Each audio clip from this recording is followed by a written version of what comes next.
What's up gamers, DreamcastGuy here, and this is my brutally honest review for Shin Megami Tensei V on the Nintendo Switch.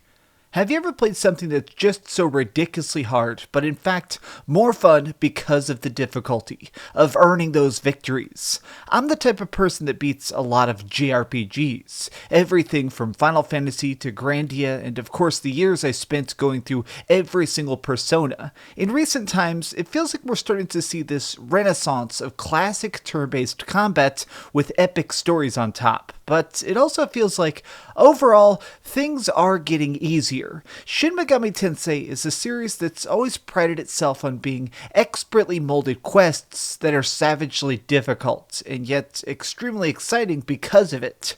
You are going to lose in this game. You're going to have some painful game overs. Mistakes are inevitable, but this is where this game actually shines the brightest. For my review, I want to show you why I just absolutely loved my entire 60-hour playthrough of this game, while highlighting some of the spots I feel like don't quite work. Now, there's not going to be any spoilers in this, but briefly, let's talk about the story itself. Our tale begins by introducing us to a main character, a student in a modern-day high school in Japan. In this first day of school, we get a chance to meet our fellow students, people like the class clown who wants to be a YouTuber, or the shy super genius. Now, most everybody you encounter is very decently voice acted, but clearly this is all just in purpose to set up the real point of the game itself, which is the incredible combat. Battling demons, leveling up, and getting a chance to customize your own crazy party. During the course of this opening chapter, you end up falling into a portal to a destroyed alternate reality version of Tokyo that's now an endless desert. It turns out that while you've been sitting in class trying to memorize math equations and historical events, there's actually been a secret giant war raging between the forces of heaven and hell, and now you're stuck in the middle of it.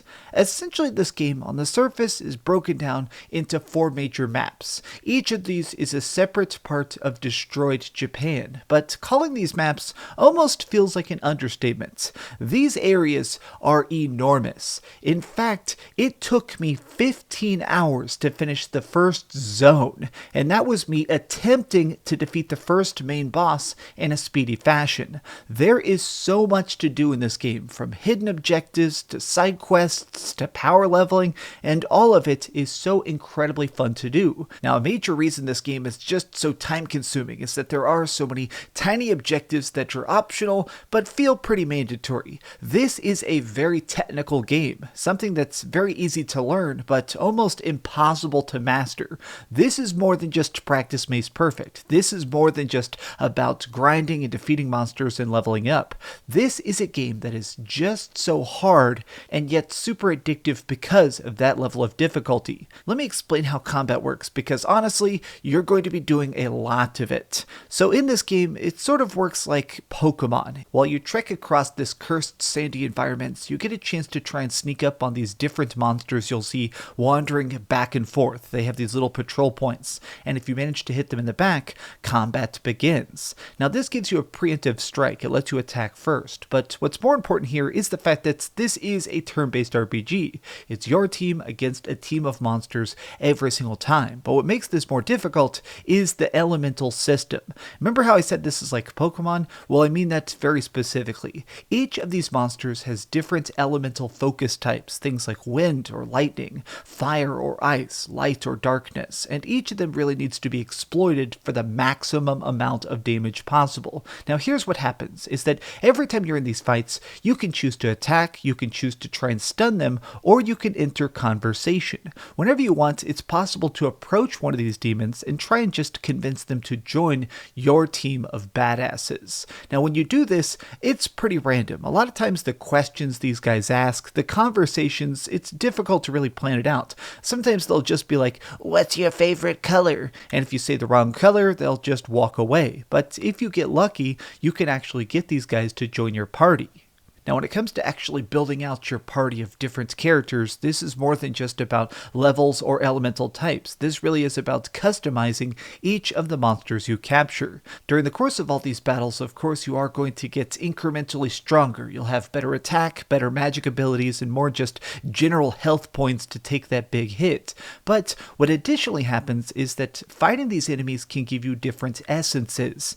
And here is where the game is most technical. So essentially, whenever you want at checkpoints, whenever you find these save areas, you can actually go and just visit this special shop that lets you just customize each and every monster you have. You can give them different essences, which are basically like special magical abilities from other monsters. So even if you have somebody that happens to be a specific thing, like somebody that happens to be a fire demon, you can still give them other attacks of any elemental type. So you really have the ability to tinker and tailor with each of the specific aspects of each of your demons to make your four-man party as deadly as possible. Now, for the most part, this is just such an incredibly rewarding system because it feels nice that the more you try, the more you grind, the more you actually attempt to make your people as perfect as possible, there is an incredible amount of reward to being able to make your party have pretty much no weakness.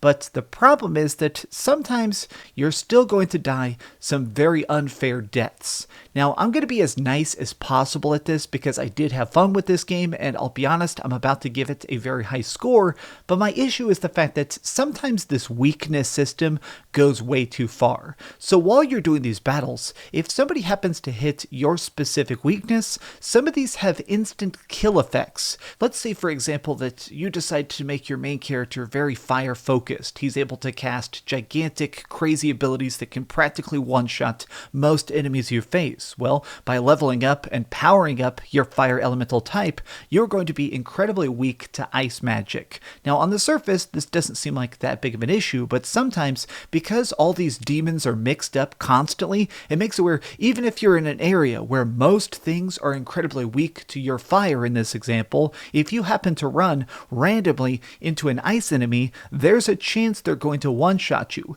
Even if you're higher level, even if you're properly grinded up, even if you have a ton of experience points, there is always chances that you will be one-shot. And this can be incredibly frustrating at times, especially with the bosses. Now, the moment-to-moment combat, a lot of these random enemies aren't too devastating. Like a lot of times, it was very rare for me to die against the random fights. It did still happen, I'm not gonna lie, I definitely got stomped into the dirt just by having an unlucky elemental type, but when you're going against these bosses, it can be incredibly frustrating because these bosses a lot of times can take 20 minutes to kill, and if they get a random lucky instant kill against you, it sucks to get sent all the way back to the last save point.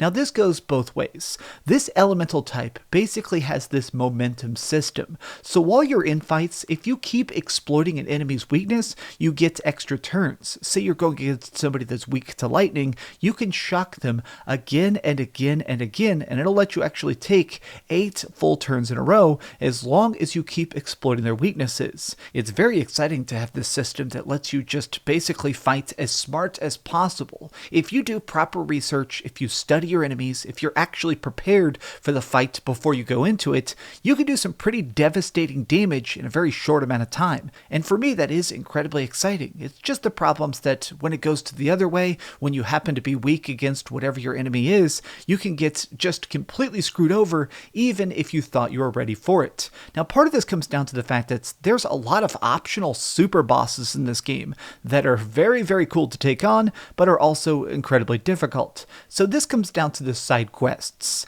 The map itself here is filled with secrets. There's little collectibles, there's items, there's vending machines that are filled with relics which can be sold at the shop for a ton of extra cash. There's so much in here that's unlockable and enjoyable, but specifically the side quests definitely gave me the most punishing thrills when it came to this project just as a whole. Side quests are a bit strange because their stories don't really connect to the main plot at all. Like most of the time, 99% of all the side quests are just a random demon who wants your help to beat up other demons, which is totally fine with me because yes, it's kind of cheesy, but it's a great excuse to get a ton of experience points and sometimes some hidden items that are incredibly overpowered. But a lot lot of these side quests have you taking on even stronger enemies, sometimes even fighting angels and stuff. And as brutal as this is, it's also incredibly deep. It's so nice and so freaking cool to get dragged to the different corners of this map to find all these extra secrets, to discover extra locations. And this also brings me to one of the weird things they have in this game, which is platforming sections. Now, most of this game is pretty flat. A lot of it is just wandering around in the desert, trying to figure out who needs to get punched next. But if you keep your eyes open, you will discover these little spots here and there where you have a chance to jump on top of platforms, throw yourself off of cliffs, and find extra hidden items from that. It's cool that there's this idea of the game itself. There's these little extra layers that you don't notice unless you're paying a bunch of attention. And a lot of this really comes down to just the incredible attention to detail. It feels like all of this is just so purposeful. They want you to be stuck. They want you to be trapped. They want you to have to grind and level up to survive that next fight. And while you're there just killing enemies over and over again, eventually your eyes are going to wander and discover that next secret thing on top of a far-off skyscraper and be driven to take it. That's very cool to me. But let's talk a bit about the technical aspects before we put a big number on this. For the most part, this game runs pretty well. I think it runs mostly around 1080p, but with some resolution and graphical dips occasionally. Now, in handheld mode, this game does not look super great. I played most of this while traveling to Louisiana for Halloween, and while things never look graphically awful, there is definitely just a lot of sacrifices that are being made in order for this to be as smooth as possible. The frame rate is pretty decent. It always runs at about 30 frames a second, but it definitely takes these little graphical shortcuts. Like if you notice, non-main characters, when you're in open areas, they run at about 20 frames a second, which can make it look a little bit goofy when these people look like they're walking through a comic book movie or something. The visuals themselves have to take some sacrifices because this is running on the Nintendo Switch and not a PlayStation 5 or a Super PC, but I feel like they actually make up with this with just a lot of tiny jaw-dropping design. Like some of these monsters you run into, even if they're not running at 60 frames a second, are incredibly spooky looking. Like look at this guy right here. Holy heck, this is a teddy bear full of human skulls. Now not only is it just incredible to see the tiny little specks of blood around his neck and stuff, but if you actually look, the individual skulls are bouncing around separately inside of this evil sleeping bag of hell. It's crazy to me that they managed to get this level of detail, this level of focus. And you actually, the more you pay attention, the more you see this kind of stuff. Like every enemy actually has a different death animation depending on what you killed them with. If you shock them, they'll spark out of existence. If you light them on fire, they'll burn to ash. Or if you used a dark attack to finish them off, they get banished to the Shadow Realm. Shin Megami Tensei V is really the perfect example of a game that uses the most of the littlest amount possible. This game is just so filled with heart and soul and love, and it exemplifies what it means to have style over function. I loved this game. I loved everything about it. It's just crazy fun from start to finish. The side quests, the collectibles, getting my monsters and merging them together to make the biggest super beastie possible. I loved it. Okay, so we've heard a lot of good and a tiny bit of bad, but let's go over the ratings board and put a big number on it. I am giving Shin Megami Tensei V on the Nintendo Switch a 9.5 out of 10. Thanks so much for watching, gamers. If you enjoyed this video, please give it a gigantic thumbs up, share it with your friends, and subscribe if you haven't already. But do me the biggest favor of all, and keep dreaming. Woo, man. God, this felt good to beat. Oh, I love RPGs. Thanks so much for watching that video. If you want to see something else, you can always click this link to see what I put up last, or, subscribe and see what's coming up next. Also, I promise that whatever I do, it'll try not to suck.